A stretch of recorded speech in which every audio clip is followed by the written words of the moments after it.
자, 오늘 내가 좀 강조하고 싶은 얘기는 이거야. 그래도 한 사람은 있더라. 정말 신기하게도 누가 일부러 남겨둔 것처럼 그래도 한 사람은 있더라고. 그날도 그랬어. 2020년 4월 16일 첫 번째 한 사람, 그의 예명은 로이킴. 미국에서 회계학을 전공하고 국내 나노물질 국제연구 선임 연구원이기도 했던 그는 그 데이터를 끈기 있게 살펴나갔어. 그건 중앙선관위에서 공개한 그 바로 전날 있었던 4.15 총선 결과였는데, 그렇게 결과를 공개한다 한들 우리는 쳐다도 안 보겠지만 그의 눈엔 메시지를 읽혔지. 로이킴은 그 메시지를 읽으며 생각했어. 총선은 사전투표가 4월 10일, 11일 이틀간 있었고 본투표는 15일이었는데 이 그래프 보니까 좀 특이한데? 이상한데? 당시 180석을 차지한 더불어민주당 득표율을 보니까 당일 투표 때보다 사전 투표에서 일정하게 10% 이상 더 득표한 거야. 253개 지역구에서 최다. 그 253개 지역구에서 모조리 10% 이상을 얻었던 거지. 이건 분명 이상하다, 자연스럽지 않다. 그 친구한테는 그게 보였나 봐. 그는 이 자연스럽지 않은 그래프에 비중값이라는 개념을 적용해. 그게 신의 한 수였지. 비중값? 그게 왜 신의 한 수예요? 왜냐면 만약 비중값 개념을 적용 안 하고 일반적으로 풀게 되면 그 지문은 나타나지 않았을 테니까. 지문? 자, 그 얘기는 천천히 하기로 하고 먼저 우리가 로이킴의 생각을 좀 따라가 볼까? 아, 이게 아까 그 그래프예요? 아, 21대 총선. 근데 어떤 부분이 이상하다는 거예요? 이건 4.15 총선에서 더불어민주당의 사전 득표율과 당일 득표율의 비중 그래프야. 근데 말도 안 되게 딱 한 지점에서 겹친단 말이야. 보니까 여기가 더불어민주당이 당일 득표율 50%를 얻는 자리야. 50% 이상이니까 여기는 무조건 당선되는 지역들인 거지. 그리고 이쪽은 완전 반대지. 자, 이게 무슨 말이냐? 평소 민주당의 지지율이 낮았던 선거구들이 이상하게 4.15 총선 때는 사전투표에서 다 민주당을 찍고, 당선이 확실한 선거구들은 다들 당일 투표 때 가서 민주당을 뽑았다는 얘기야. 이상하지? 절대 있을 수가 없는 그래프야. 그래요? 아, 근데 이거 몰릴 수도 있잖아요. 그럼 어떻게 돼야 정상인데요?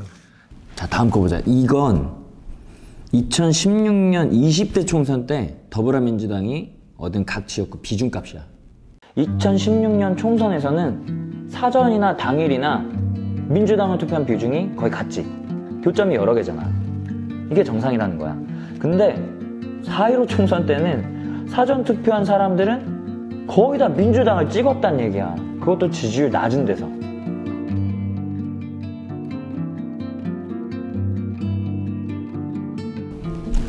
로이킴은 생각해. 어떻게 설계했길래 이런 그래프가 나오는 걸까? 누가? 왜? 그는 이 선거 결과 그래프를 보면서 역추적을 하기 시작했어. 분명 이 지지율 상위 그룹과 하위 그룹 사이에 어떤 관계가 있을 거야. 근데 너무 어려워요. 그래서 뭐 관계를 찾았어요? 무슨 관계래요? 찾았지. 관계 당연히 있지. 근데 그 두 그룹의 관계보다 더 놀라운 걸 발견해. 문자판이 나타난 거야. 추적하는 과정에서 문자가 나타났더라고. 마치 강바닥 깊숙이 앉아 있었던 미제 사건 단서가 갑자기 수면 위로 올라오듯이 총 16개의 소문자 알파벳으로 구성된 문자열이. 무슨 내용이 들었어요? 근데 그거 누가 한 거예요? 아, 이게 해킹 당한 건가? 아니, 해킹은 아니야. 해커라면 자기 흔적만 남기고 가는 게 목적이라면 선거 득표율을 인위적으로 제어해둔 그 시스템을 망쳐버렸겠지. 그러나 그 지문은 아주 세심하게 들키지 않게 의뢰인의 요구를 최대한 해치지 않게 조심하면서 입력돼 있었어. 그러니까 그건 이 선거 득표율 프로그램을 세팅한 설계자 혹은 그 설계팀의 흔적이었던 거야. 아무도 모르게? 왜요?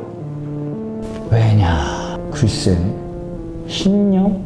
그러니까 나는 그쪽 감성은 잘 모르겠어. 근데 화가든 작가든 자기 작품의 낙관을 찍잖아. 근데 이 지문, 이 메시지는 그냥 한 개인이 잘난 척 같은 건 아니었던 것 같고 오히려 그 내용은 충성심 같은 그런 느낌? 충성심? 뭐라고 새겨져 있었는데요?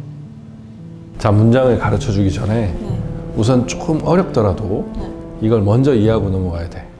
아니 무슨 내용이 적혀 있냐고요. 문장보다 이걸 먼저 알아야 돼. 우리나라 선거구 몇 개인 줄 알아? 한 뭐 2, 300개 안 되나요? 정확하게는 253개야. 그리고 각 선거구에는 고유 번호가 붙어 있어. 1번은 서울시 종로구, 2번은 서울시 성북구 갑, 부산 영도구는 50번. 그리고 마지막 253번은 종로에서 제일 먼 제주 서귀포시. 이건 중앙선관위에서 각 지역구 데이터를 관리하기 쉽게 붙여둔 고유 번호야. 그럼 선거구는 총 253개. 프로그래머에게 숫자와 기호는 어떤 문학 작품이나 그림보다는 더 다양하고 무한하거든. 이 숫자를 조합해서 시스템을 제어하기도 하고 문자로 변환해서 문장을 도출하기도 하고. 2020년 민주당은 되게 특이하게 총선 역사상 처음으로 253개 지역구 전부 다 출마를 해. 사실 원래 선거 치를 때 당선될 확률 적은 데는 잘 출마 안 하거든. 그쵸. 선거하는데 돈 드니까 15% 이상 득표하면 선거비 냈던 거 돌려주는데 그러니까 10%의 지지율을 못 받으면 한 푼도 못 받아. 국민의힘 사람들이 저 호남 지역에서 출마를 안 하는 것처럼 민주당도 자기 지역색이 약한 곳에 출마를 안 하는 게 일반적이었거든. 그러니까 진짜 자신 있지 않으면 안 한다는 거야. 그쵸. 그런데 민주당은 그해 자신이 있었는지 253개 선거구에 전부 다 출마해. 전부 다요? 싹 다. 그리고 252개 지역에서 모두 15% 이상을 득표를 해. 한 군데 빼고 전부 다요? 그치, 한 군데 빼고 전부 다 돈 돌려받은 거야. 헐. 근데 그 하나는 어디예요? 경주. 근데 거기도 되게 웃긴 게 딱 395표 부족했어. 그래서 선거비의 절반은 받았거든. 그러니까 선거 비용에 2억이 들었다고 치면 한 표에 25만 원 꼴인 거야. 선거는 사전투표 이틀과 당일투표 하루로 진행이 됐고 어느 지역은 민주당 지지율이 높고 어느 지역은 민주당 지지율이 낮았겠지. 어디는 사전투표율이 높고 어디는 당일투표율이 더 높을 거야. 설계자는 이런 빅데이터를 철저히 분석해서 253개 선거구를 설계해. 어느 선거구에 표를 얼마나 더 얹어야 이길 수 있는지, 또 어떻게 배분을 해야 조작한 티가 덜 날지 미리 철저히 계산을 하는 거지. 게다가 이 설계자는 여기에 넣고 싶었던 문장이 있었어. 그 지문. 더 디테일한 과정이 필요했던 거지. 문장 넣다가 망하면 안 되니까. 그래서 굳이 2단계나 더 거쳐서 지문을 새겨 넣은 거야. 그런데 로이킴이라는 어느 청년이 이거 좀 이상한데? 하고 역추적해 가다가 그 설계자의 지문을 발견한 거야. 발견한 문장이 그 16자가 바로 로이킴이 발표한 그 문장은 Follow the Party였어. 팔로우 더 파티? Follow the Party. 당을 따르라. 영메이건 땅쪽. 영원히 당을 따르라. 이 뜻이야. 당이요? 공산당 보고해. 아.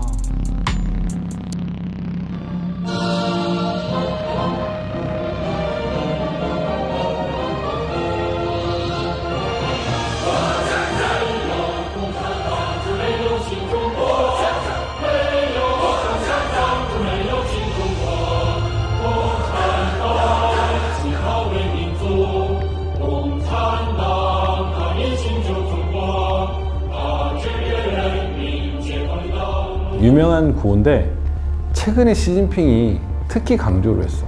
정책적으로. 지난번에도 말했지만 시진핑은 지금 굉장한 꿈을 꾸고 있거든. 아, 맞아요. 그 전 세계 운명 공동체. 그러면 중국 쪽 해커 아니면 프로그래머? 그렇게 볼 수 있는 가능성이 높다라는 거지. 자, 그러니 로이킴은 단지 그냥 이 아름답지 못한 그래프 때문에 파고들었던 건데 난데없이 이런 문자열이 나타나니까 얼마나 놀랐겠어. 심장이 얼마나 벌렁거렸겠어. 아, 이건 인위적이다. 이번 총선에 표 조작이 있었다. 로이킴은 고민하다가 이 자료를 민경욱 의원한테 넘겨. 그때 유일하게 부정선거를 외치고 다니는 국회의원이었거든. 민 의원은 이 팔로우 더 파티 이걸 증거로 이번 총선은 무효다, 조작이 있었다 라고 주장했어. 근데 이분이 이런 거 기술자는 아니잖아. 그러니까 설명을 이렇게 막 클리어하게 명확하게 해주지 못하신 거야. 그러니까 이게 오히려 강력한 증거인데 조롱거리가 됐어. 아이고. 이런 거지 사람들이. 뭐 본인도 모르는 얘기를 하고 있어. 그래서 그 설명을 잘 해줄 만한 분하고 같이 로이킴한테 가서 설명을 들었어. 근데 왜요? 그 자리에서 이 로이킴이 팔로우 더 파티라는 문자를 도출해 내려고 알파벳 2개의 예외 적용을 했다는 걸 알게 된 거야. 예외 적용이요? 로이킴이 이 팔로우 더 파티라는 문자를 얻기 위해서 자기의 수식에 살짝 손을 댄 거지. 그 사실이 알려졌고 그 하태경이라는 국회의원이 있어. 그 사람이 기자회견을 열어가지고 맹비난을 해. 괴담 세력이라는 겁니다. 괴담 세력. 이게 증거입니다, 사실. 이걸 들어보니까 중국 해커가 해킹을 했다는 직접적 증거가 하나도 없어요. 하나도 없고 이 내용은 로이킴이라는 사람이 팔로우 더 파티라는 걸 창조한 겁니다. 조작한 겁니다. 팔로우 더 파티 하나만 나오는 게 아니다. 그래서 저도 봤어요. 팔로우 더까지 그대로 두더라도 팔로우 더 고스트 나와요. 팔로우 더 고스트. 민경욱 측이 팔로우 더 파티 하나밖에 없다. 여기서 나올 수 있는 문장은. 그래서 아무 심어놓은 거라는 게 반박되는 증거인 거예요. 또 하나의 증거. 팔로우 더 고스트, 유령을 따른다. 지금 헛것을 보고 있는 거죠. 중국 해커 개입의 팔로우 더 파티는 국제 사기극이라는 겁니다. 국제 사기극. 우리 입장에서는 국제 망신이고. 이준석도 뭐 달나라 얘기하냐 뭐라 그러고 뭐 유튜버들도 앞장서가지고 막 컨텐츠 만들어서 난리치고. 그리고 MBC PD 수첩에서 이 사건을 아주 우스꽝스럽게 다뤄서 내보냈어. 결국 부정선거라는 주장 자체가 사기고 거짓인 걸로 이렇게 조롱거리 된 거야. 게임 오버지. 저도 그때 얼핏 봤던 기억이 나요. 뭐? 선거 득표율이 다 조작된 거였다고? 이랬는데 언론에서 아 이게 조작이다 이렇게 딱 말이 나오니까 그때 좀 많이 김이 샜던 것 같아요. 증거를 발견했던 그 사람이 조작했다니까. 아 뭐야, 쪽팔려. 그래서 그 이후에 부정선거다 그리고 막 행진하고 그 시위하고 이런 거 보면 좀 선거 조작, 개표기 조작 이런 거 나오면 저도 그때부터 안 믿었어요. 아, 또 시작이구나. 또 저래? 약간 이런 식? 그치, 그럴 수 있지. 근데 그때 로이킴이 찾아낸 문자열을 내가 보여줄게.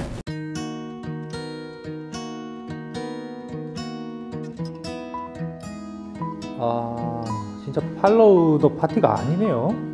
여기랑 여기 두 칸이 비었어요.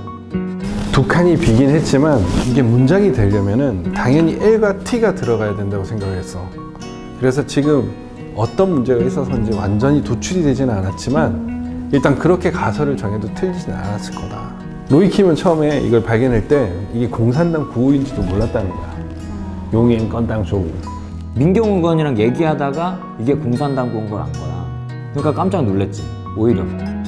근데 이걸 가지고 무슨 로이킴이 이걸 일부러 공산당고로 몰아가려고 조작했네 어쩌네 하니까 실제로 당황스러운 건 로이킴인 거지. 아, 그래서 빈칸에 임의로 L이랑 T를 넣은 거예요? 넣은 건 아니고 이 넷째 열과 여덟째 열에서 L과 T가 도출될 수 있도록 예외 수식을 적용을 했던 거지. 아, 이해가 되기도 하는데 뭐랄까 좀 실망스러운 게 조금은 있는 것 같아요. 좀 다 완벽하게 다 밝혀내고 좀 이거를 발표했으면은. 맞아. 그랬으면 좋았는데 근데 이건 사실 어떤 프로그램이 어떻게 수식화됐는지 밝혀내는 과정이지 X값은 얼마 이렇게 정답을 찾아내는 과정은 아니니까. 무슨 말이냐면은 프로그램을 역추적하다가 16개의 문자열을 찾아냈어. 그 중에 빈칸까지 14개를 발견한 거란 말이야. 근데 나머지 두 문자를 유추하여 문자열을 도출했다. 여기까지도 충분히 유의미한 과정이거든. 사실 문자열이 이렇게 눈에 나타나는 것만으로도 되게 신기한 일이야. 자, 기운을 내자. 아까 내가 시작할 때 한 말 기억나? 한 사람은 있더라. 맞아, 한 사람. 정말 예외 없이 언제나 한 사람은 있다. 정의는 그렇게 하늘 외면을 받지 않는다. 뭐예요? 아직 끝난 게 아니었어요? 아니야. 끝이 아니야. 그 뒷이야기가 더 있어. 로이킴이 사실 누군지는 잘 몰랐어요. 그래서 그 사람이 그럴 이유가 뭐가 있나, 뭐가 아쉬워서 그렇게 생각했죠. 어디서 착오가 있었겠지 그랬죠. 근데 그때 마침 제가 그 수주하려고 했던 계약 하나가 갑자기 취소가 되면서 시간이 남게 됐죠. 그래서 로이킴의 로직을 찬찬히 따라가 봤어요. 그랬더니 70%는 맞는 거예요. 비중값을 적용한 것도 탁월했고 아주 머리가 비상한 친구였어요. 근데 30%는 분명 이제 오류가 있어요. 이럴 때 저와 같이 그 실제로 이제 설계를 하고 시스템을 개발해 본 전문가는 딱 알죠. 아, 이건 설계자가 처음에 계획했던 대로 실행이 안 된 거다. 뭔가 돌발 상황이 생긴 거다. 바로 아는 거죠. 자, 돌발 상황. 이렇게 꼼꼼히 여러 단계 최적화 과정까지 거쳐가면서 설계를 했는데 설계자가 미처 생각지도 못했던 그 돌발 상황은 대체 뭐였을까? 그것만 찾아내면 이 문자열을 완성할 수 있다. 장용호 프로그램은 그렇게 생각했던 거야. 그래서 결국 찾았어요? 뭐 찾았으니까 지금 얘기해 주시는 거겠죠? 아닌가? 2020년 4월 15일 총선 당일 충남 부여군 옥산면 개표소. 사전선거 투표용지 415장을 지금 막 전자개표기로 개표를 끝낸 참이었어. 결과는 1번 후보 180표, 2번 후보 80표. 역시나 1번 후보의 승리였지. 그런데 이때 현장에서 지켜보던 참관인들이 항의를 해. 이게 이상해요. 앞만 봐도 이거 100표씩 차이가 나. 그 투표지 좀 같이 좀 봅시다. 그 기계가 너무 빨라가지고 순식간에 지나가니까 잘 못 봐서. 개표 참관인들이 거센 항의를 하니까 선관위 직원들은 할 수 없이 개표한 투표지를 확인시켜줘. 근데 얼핏 봐도 2번 후보를 찍은 투표지가 굉장히 많이 1번 쪽으로 가 있는 거야. 이게 뭐예요? 재고표에 이렇게 한 거야. 그래가지고 결국 다시 재개표를 하기 시작했어. 아, 그럼 수개표로요? 아니, 다시 자동 개표기로. 엥? 그러면 결과도 똑같지 않나? 그치, 똑같을 것 같지? 그쵸. 근데 여기 신의 한 수가 있었어. 선관위 직원이 그때 그 투개표기를 껐다 켜. 개표기에 전원이 들어오고 재개표를 했어. 어떻게 됐을까? 아까 1번 후보가 몇 표라 그랬지? 1번이 180표, 2번이 80표, 둘이 총 100표 차이. 그런데 재개표 결과 1번 159표, 2번 170표. 2번 후보 승리했던 거지. 개표기가 그렇게나 정확하다고 했던 개표기가 잘못 분류한 표가 90장이나 있었던 거야. 말이 돼? 말이 안 되잖아. 그게 진짜 말이 돼요? 이거다. 이거다. 장용호 씨가 이 뉴스를 보고 무릎을 쳤어. 아, 이 사건을 로이킴이 몰랐을 수 있겠다.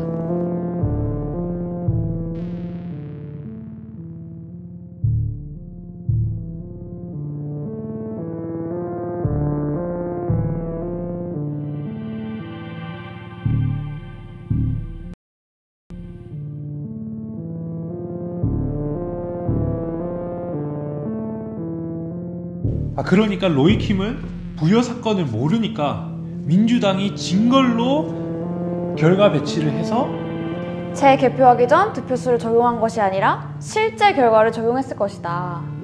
그냥 발표된 대로 159, 170 이걸 한 거야. 그러면 원래대로 민주당이 이기기로 계획했던 대로 설계자가 계획했던 대로 돌리면 팔로우더 파티가 나올 수도 있겠다 생각한 거지. 되게 소름 돋네요 이거. 그게 설계자가 몰랐던 돌발 상황이었던 거네요. 맞아. 거기 말고도 부여의 다른 개표소에서도 참관인들 항의로 몇십 장씩 결과가 바뀌었거든.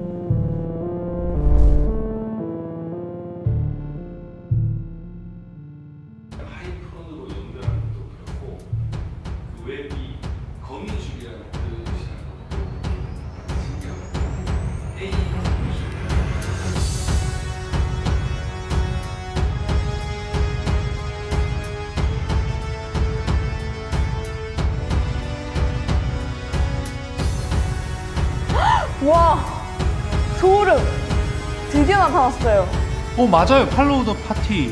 그러니까 아까 비었던 두 칸에 L이랑 T 둘 다 나타났네요. 근데 그거밖에 없어? 이거 더 앞뒤로 여기 그냥 빈칸이었잖아요. 맞아. L과 T뿐만 아니라 로이킴이 그냥 빈칸 스페이스로 계산했던 자리까지 언더바가 나타난 거야. 그리고 두 번째 L 자리는 울산 동구였는데 당선은 미래통합당이 됐어. 근데 생각지도 못했던 민중당이 사전투표에서 34%나 차지한 거야. 근데 이걸 놓친 거지. 그래서 적용에 오차가 생겼던 거야. 장영우 씨가 이 오차를 잡아서 적용을 한 거지. 로이킴이 그 문장을 나오게 하려고 억지로 조작했다, 사기쳤다, 오해를 많이 받았어요. 설계자가 처음 실행한 득표율을 적용을 하니까 그제서야 그 문장이 제대로 나오는 거죠. Follow the party. 저도 속이 너무 후련했어요. 제가 로이킴을 자유롭게 해줬죠. 와 진짜 속이 다 시원하네요. 근데 사람들이 이것까진 잘 모르는 것 같아요. 다시 증명했던 거. 지금의 이야기는 뒷이야기니까 이 이야기 다 잘 모르는 거잖아요. 근데 이거 다 조작이다, 거짓말이다 이렇게 계속 선동됐고 뉴스 나고 이랬는데 다 거짓말이라고 했었는데 지금 뭐래요? 글쎄, 무관심? 무대응? 근데 내 생각엔 이게 밝혀지면 자기들이 끝장날까봐 그런 거 아닐까 싶어. 진 거니까. 부정선거 맞다고 했던 사람들한테 지는 꼴이 되니까 그러는 건가? 뭐 중국이 무서워서 이걸 계속 덮고 있는 건가?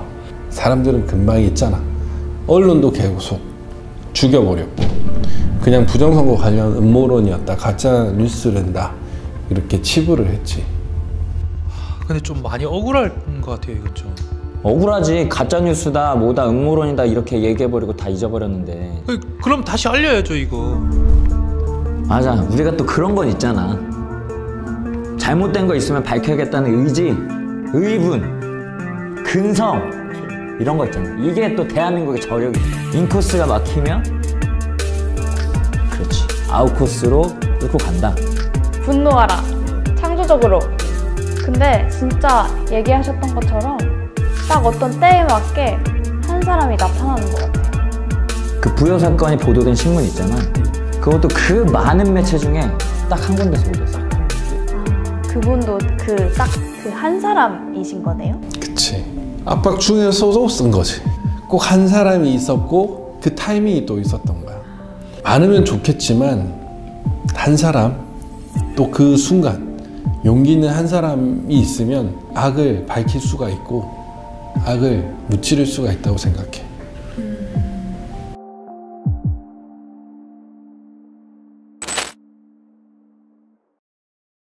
자, 그 한 사람 내가 하나 더 얘기해 줄게. 평소에 한번 경험을 한번 해보자. 적극적으로 참여를 하게 된 거죠. 구리시 투개표 현장이라 그래야 되나? 사전투표, 본투표, 투표하고 나면은 나머지 과정을 어떻게 또 전달을 되는 과정인가 이것까지 해서 투표 마감하면 옮기는 게 있잖아요. 선거에 할 수 있는 거는 다 참석하게 된 거지, 지원해가지고.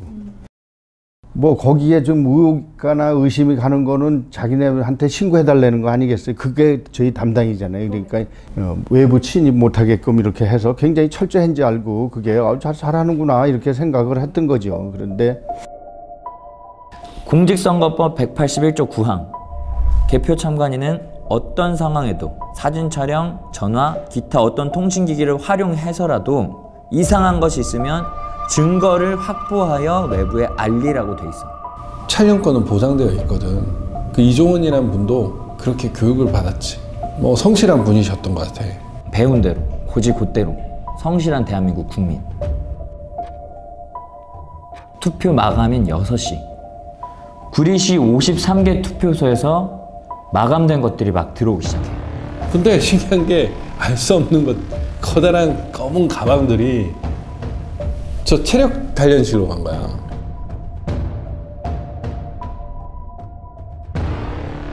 이상이 있다고 얘기를 하는 거예요. 저게 왜 절로 들어갑니까? 그때부터 이제 좀 사진도 찍고 그랬죠. 이제 뭐 이상 있는 건지 없는 건지 모르는 거니까. 4월 15일 21시경 구리시 인찬동에 투표한 개표를 하려던 참이었어요. 이제 와르르 투표지를 쏟는데 쏟아서 하는데 딱 보는데 색깔이 틀리는 거예요. 같은 투표지인데 색깔이 틀리는 게 보이는 거야. 색깔이 벌써 연두색하고 흰색하고 환연히 틀리는 게 막 나온 거야. 그래서 이종원 씨는 거기 개표자들한테 말해. 아니, 투표지 색깔이 좀 다르잖아요. 이거 이상이 있으니까 중지하세요. 개표 분류기는 너무 빠르고 개표는 그만 뭐 진행이 돼버려. 아, 이종원 씨는 이걸 멈춰야 될 것 같다. 이거 이상하다. 애가 달았던 거야. 그래서 그때 이제 아 이건 이상이 있구나 그래가지고 경찰한테 신고를 하게 됩니다. 나가서 이거 이상이 있으니까 이거 좀 신고해가지고 이거 발견해가지고 이거 좀 중지 좀 시켜달라. 경찰한테 얘기를 했는데 경찰이 들어오고 나면서 좀 시끄러워지니까 선관위에서 직원이 이제 거기에 웅성웅성하니까 이제 오게 되죠. 그 경찰한테 당신 뭔데 여기 들어왔느냐 그러면서 내쫓아요. 그러니까 아무 소리 못하고 경찰이 나가게 돼요. 당신이 여기 왜 들어왔느냐 이러면서 소리 질러요. 그러니까 선관위가 왜 그 경찰을 내보내니까 이상이 있는 건데 이래가지고 제가 선관위 직원한테도 또 항의를 해요. 그러면서 제가 혼동이 오는 거예요. 그럼 이걸 어디다 이걸 어떻게 신고를 해야 되는가. 이종원 씨는 헷갈렸어. 그렇게 교육을 해놓고 교육한 대로 하는데 아무도 반응 안 하니까. 민중의 지팡이로 모든 것을 다 해결해 주는 걸로 이렇게 생각했는데 그게 아니었으니까 돌면서 자꾸 머리가 이제 복잡해지는 거예요. 이거 어떻게 할까 고민을 하는 차에 이제 머리가 복잡해진 이종원 씨는 개표소에서 이리저리 방황해. 지금 분명히 문제가 있는데 그냥 두면 안 되는데 이거 멈춰야 되는데 근데 정작 그의 소리에 반응한 건 힘이 있고 발휘해야 되는 사람들이 아니라 경찰도 선관 직원도 아니었어. 참관인으로 참관을 했던 일반 시민들이 이것도 이상해요. 이리 와봐요. 이것도 이상해. 여기저기서 참관인들이 이종원 씨한테 알려준 거야. 뭐 저것도 이상이 있습니다. 딱 뭐 여자분들도 그렇고 남자들도 막 여러 군데서 이제 제가 이제 의협심이 있는 건 사람으로 알고 막 제공을 해줘요. 저한테 다가와서. 그러면서 이제 한 남자분이 똘똘 말았던 거를 이제 저보고 저어주는 거예요. 이것도 이상이 있습니다. 이래가지고 저어준 거를 제가 그때는 주머니에 이렇게 그냥 뭔지 모르니까 딱 져주니까 이게 뭐 이상이 있는가 보다 이래가지고 그냥 그때 주머니에 넣고 그냥 있었어요. 이게 뭔가 그렇게 제가 뭐 그 난리치고 뭐 이랬으니까 저한테 이렇게 주는 거를 벌써 이렇게 떳떳하게 주는 거와 좀 감춰서 주는 거하고는 벌써 의미가 틀리잖아요. 그래서 주머니에 이제 이렇게 넣고 있다가 몸도 마음도 지친 이종원 씨가 로비에서 커피를 한 잔 마시고 화장실에 가서 그걸 꺼내봐. 펼쳐봤더니 투표 용지인 거예요. 개표가 안 돼 있는. 안 찍힌. 아 요거는 확실한 증거구나 하고 새벽 2시쯤 이종원 씨는 귀가를 해. 참관인들 귀가 시간 자유였거든. 근데 주머니에 그 투표지가 들어있으니까 불안하기도 했지만 한편으로는 설렜대. 희망이 생겼다는 거야. 희망이요? 응. 내일 새벽에 이제 날이 밝으면 빨리 이것을 이제 부정선거라는 걸 밝혀야 되겠다 해가지고 희망을 가지고 이거는 증거도 있겠다. 내가 목격한 것도 있겠다. 또 사진 촬영한 것도 있겠다. 그래서 강태공이 이제 낚시에다가 월척을 낚은 기분으로 뭔가 해냈다. 나는 자신감에 이제 넘쳐가지고 막 여기저기 막 퍼날릅니다. 막 부정선거를 내 잡았으니 이걸 좀 확인해 주세요. 자신 있게 막 보내고 막 만나줄 거를 막 얘기하는데 다음 날부터 이종원 씨는 엄청 바빴어. 증거를 확보한 사진들 이리저리 알리고 문자 보내고 집들로 막 찾아가고. 빨리 투표한 보전 신청을 해라. 교육 받은 대로 알리는 거지. 이게 부정선거니까 당연히 재검표를 해야 될 거 아니야. 만약 재검표하게 되면 이종원 씨는 내 사비를 털어서라도 하겠다. 기뻤던 거야. 이분은 부정을 잡았다. 오호라 도둑놈 이놈 잡았다. 근데 아무도 대답을 안 했어. 개표소 안에서처럼 거기에 대해서 아무도 소리를 안 들어줬던 거야. 그때 유일하게 반응한 사람이 민경욱 의원이었어. 아까도 많이 얘기했지? 민경욱 의원에게 현장에서 받은 빈 투표 용지 6장을 전해 행력 구겨질까봐 상자에 잘 넣어가지고 이게 증거입니다. 투표함을 쏟았는데 빈 투표지들이 나오다니요. 근데 그게 그분의 인생을 완전 바꿔놔. 절도다 이라는 거지. 절도. 도둑놈들은 니네가 도둑놈들 아니냐. 떳떳하게 제가 이제 할 수 있는 허락을 한 대로 시킨 대로 매뉴얼대로 한 거지 다른 건 없어. 도둑놈을 잡으세요 해가지고 신고를 했더니 네가 도둑놈이다 이래가지고 이제 엮어놓은 거거든요. 이게 조작과 누명을 씌워서. 이종원 씨는 절도죄로 검찰에 불려다니고 이종원 씨 주변 지인들도 다 압수수색을 당해. 뭐예요? 말도 안 돼. 그때 참고인으로 민경욱 의원도 압수수색을 당해. 심지어는 변호인도 압수수색을 하려고 하는 거야. 대한변협에서 이거는 과잉 수사다. 무엇 때문에 이러는지 모르겠다. 그래가지고 경고도 했어. 그 당시 정말 심각한 상황이었던 거야. 이건 아닌 것 같다. 이거는 제가 이거 구리 선관위에서 이거는 제가 가지고 나와서 민경욱 의원께 전달한 겁니다 하고 만천하에 하늘도 알고 땅도 알게끔 이렇게 기자회견까지 했는데도 선배 한 사람하고 또 그 시민단체 대표 또 이제 종교 지도자 목사님도 계세요. 그런 분들한테 압수수색을 해요. 그래가지고 자주 만났다는 이유로 공범관계가 아닌가 해가지고 이 사람들 멀쩡한 사람들 대결 새벽 7시에 가서 11시 그러니까 23시까지 달달 볶으면서 그 압수수색을 하는 거예요. 그래서 제가 이제 평생에 이제 그분들한테 이제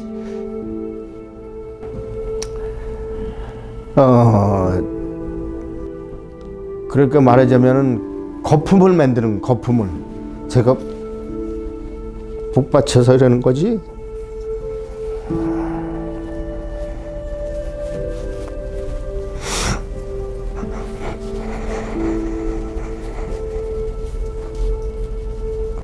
그렇게 난리를 치고 호두가 떨고 해서 하여튼 수사 자료가 제에 대한 게 10만 페이지랍니다. 10만 페이지. 10만 페이지? 예, 10만 페이지. 10만 페이지를 거품을 만들어요. 그게 그렇게 할 필요가 없잖아요. 간단하지 않습니까?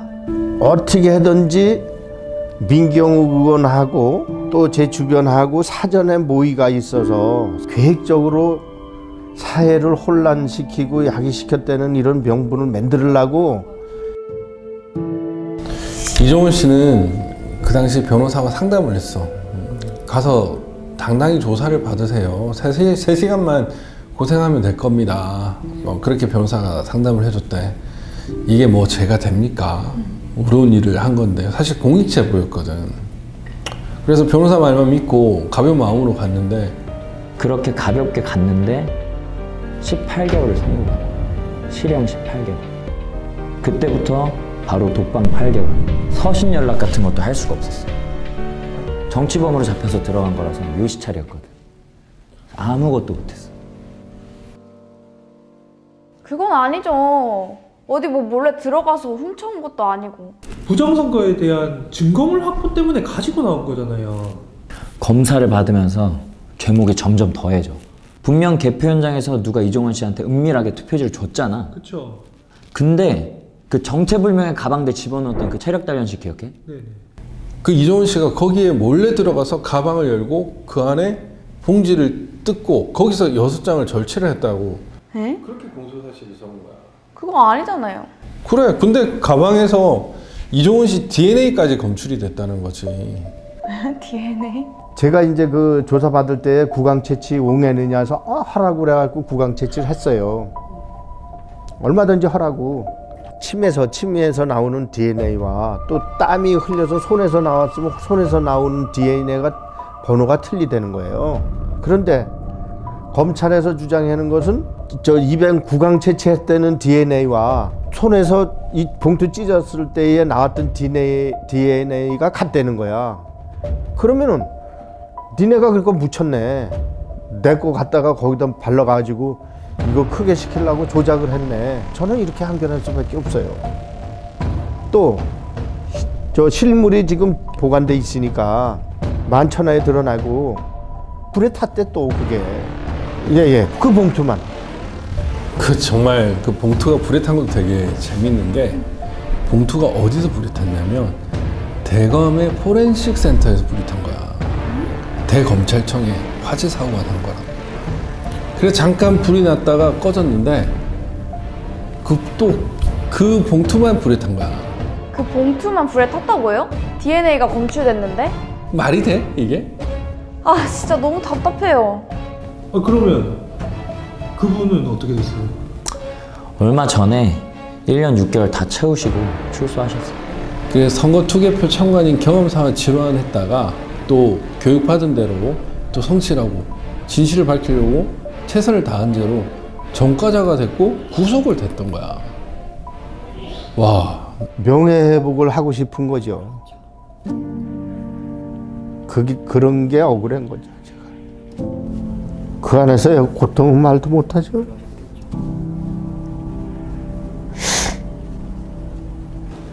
그분 뵈니까 내가 막 죄송하고 내가 막 화가 나더라고. 이게 말이 되나 싶고. 그래서 어르신 찾아가서 여쭤봤어. 어르신 출소하셨는데 또 선거네요. 마음이 좀 어떠세요? 근데 의뢰가 왔대. 투개표 참관이 들어와달라고. 아니 그 일 당하시고도 또 그걸 의뢰가 들어왔어요? 진짜 두 번 다시 그렇게 하고 싶지 않을 것 같아요. 요번에 투개표 참관인에 추천해서 올릴 테니 좀 맡아달라. 그래서 아유 저야 환영을 하죠. 진짜요? 예, 그 연락이 왔어요 저한테. 그 구리시에서. 그래서 그 얼마든지 제가 하겠습니다. 이래가지고 지금 그런 거는 두렵진 않아요. 그건 두렵지 않고 의로운 일을 했다 해가지고 전 자부하고 내 앞에서 부정선거가 사실은 아니었었다 하는 거는 함부로 얘기하지 말라라고 해서 제가 그 이준석 대표한테도 함부로 부정선거가 없다라고는 까불지 말아라. 내가 산 증인이 나하고 1대1로 토론을 하자. 감옥에서도 편지 보내준 그런 내용도 다 있습니다. 그러니까 지금 나와 보니까 뭐 하태경이가 뭐 부정선거는 없었더라고 얘기했다고 했는데 부정선거 아니라는 거 함부로 얘기하지 말아라. 얼마든지 얘기해 줄 수 있는 사업하고 이걸 모를 때는 저 사람들이 이거 할 일이 없나 뭐 왜 저렇게 아스팔트 위에서 저런 짓을 하고 떠들고 있나 이랬는데 보니까 이 사람들이 괜히 나와가지고 이거 떠들고 이렇게 하는 게 고생하는 게 아니더라 해서 이제 나도 이제 좀 목소리 좀 내야 되겠다 싶은 거예요. 지인 중에 북한 인권 관련 일을 하는 분이 있는데 시중신 그 시진핑 아버지 이 사람이랑 여러 번 만났다는 거야. 근데 그 양반이 그랬다는 거지. 우리는 김정일을 별로 지지하지 않는다. 하지만 한국 때문에. 근데 한국 때문에 중국에 바로 붙어서 자유민주주의로 치고 올라오는 한국 때문에 북한은 싫지만 연대를 한다는 거야. 민주주의가 위협적이어서. 기억해. 지금 흑인들이 그 선거권 한 장, 그 투표지 한 장을 얻기 위해서 얼마나 많은 전쟁을 치르고 피를 흘렸는지, 지금도 얼마나 많은 나라들이 그 선거권 때문에 피를 흘리고 있는지. 국민이면, 자유민주주의 국가 국민이면 누구나 갖게 되는 그 한 표, 그 한 표 지켜내는 게 이렇게 어려운 일이야. 그리고 이렇게 강한 일이야. 공산당이 위협으로 느껴요.